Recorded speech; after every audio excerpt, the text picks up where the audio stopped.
What are the more radical, disruptive solutions that you've seen for improving the quality of education?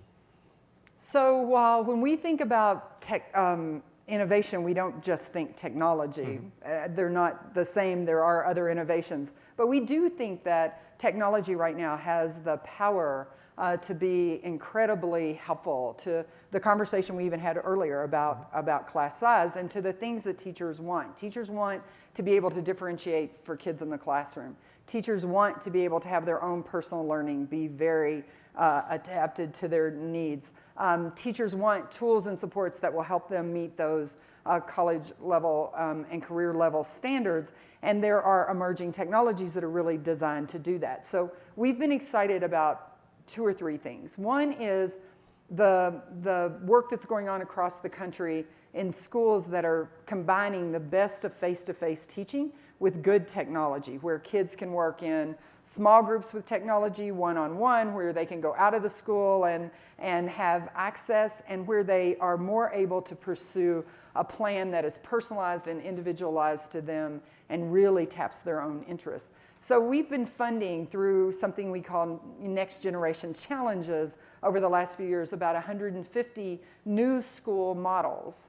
And we've just done the first year of research on 17 of those schools. And while it's too early to know very much, and we'll have more data later this fall on a larger group of schools, right now students in those schools are performing at a higher rate on literacy and math than other comparable students. So the power of technology to really help inside schools, teachers differentiate, personalize for kids is amazing.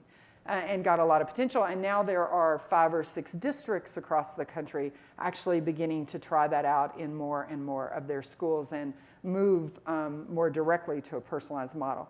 The second thing are the kinds of tools that are being developed for teachers. And you know, one thing that happens to teachers a lot in this country is they get things designed for them or things done to them instead of with them and alongside them. So we feel 2 obligations. One is to listen to teachers and understand what they say they need, and then also to help innovations happen based on those needs.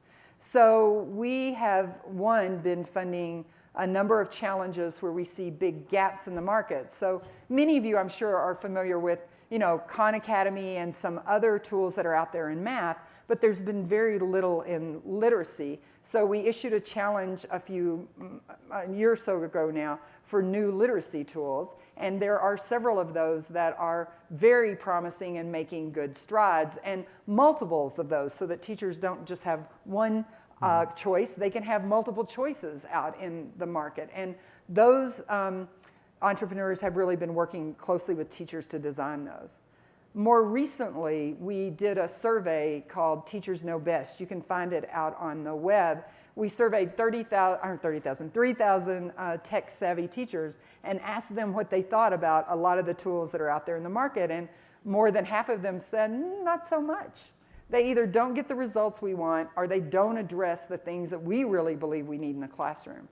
So there are sort of 6 things that teachers hope new tools will do, and they hope that these tools will move far beyond just practice and drill to helping kids analyze and synthesize and collaborate together and deliver instruction in very different ways and help kids become more independent in terms of their practice. So we know a lot now about what teachers would like in technology, and we can actually provide that to people who are developing and get them to use teachers as a great feedback loop so that products become more what teachers and kids say that they think will be successful. And then I'd say the last thing really quickly is we've also been helping to connect teachers up.